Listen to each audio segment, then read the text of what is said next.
This is Kevin Featherly for Capitol Report. St. Paul Police Chief John Harrington retires from his post June 30th. He takes with him a reputation as a champion of community policing and a leader in the fight against gang and domestic violence.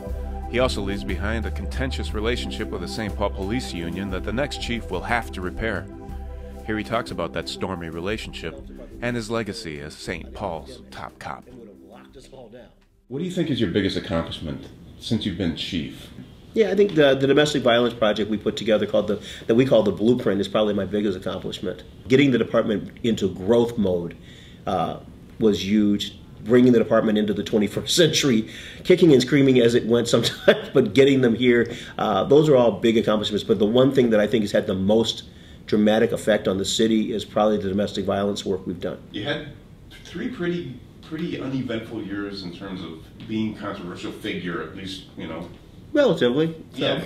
And then after that, it changed a little bit. I started out actually having a conversation during the period moving up to chief, and one of the conversations I had was with folks from labor, and their conversation was, well, you know that labor and management, that's an inherently hostile kind of back and forth contentious relationship. And I said I really didn't believe that was necessarily the case. I thought that we could find common ground.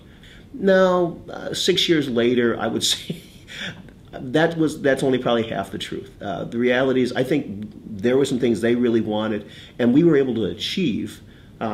But I wasn't able to. There were things that they wanted that I didn't agree were good for the department. There have been disciplinary cases where we have fundamentally disagreed about what's good for the department, and we couldn't find any real common ground. My job is to protect the city. My job is to protect the department as a whole, and they have their role. And while I may not agree with them on individual cases, there's no animus there from me anyway. I'm not so sure that on their side they would say the same thing. Well, that begs the question: how do you feel you will be leaving that relationship? How do you feel? Well, I think right now it's still it's pretty contentious. I'm going to leave here with the knowledge that I hope that of the 610 cops I will have hired, I won't have hired all 610, but the 610 cops that work here, what I hope for is that I've set a standard that says bad behavior is not tolerated here. What's going to be the last thing you say to your successor as you hand him or her the office keys? The last thing I will probably say to him or her is take good care of my kids. So I look at this sea of bright, shiny faces that look like my children, and from the ripe old age of 54, that's what they feel like. I feel like I'm sending them out into a kind of a scary place. We've trained them well, we've equipped them well, we've given them good leaders, but you never, ever, if you're the chief, have a day where you don't worry about them, where you don't worry about them getting home safely at night.